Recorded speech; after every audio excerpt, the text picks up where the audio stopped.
Hi, I'm Jeremy with the Yanmar Academy. Today we're going to talk about how to safely operate the Claw Grapple on an SA series tractor. A few things to keep in mind before using your grapple. Make sure not to exceed the lift capacity of your tractor. To determine this, use the loader lift capacity minus the weight of the grapple.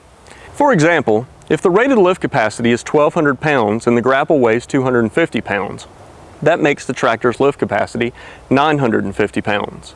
While lifting, ensure the load is balanced into the grapple. This will vary based on the shape and the density of what you're moving. You also want to keep your load as low as possible when traveling. Use caution when lifting as debris may fall out. Keep an eye out for anything protruding towards you or the tractor. Drive slowly into the material with the lower jaw on the ground, making sure that the weight is centered in front of the grapple. Stop just prior to engaging the material and press the third function button. It's conveniently located on the implement control lever.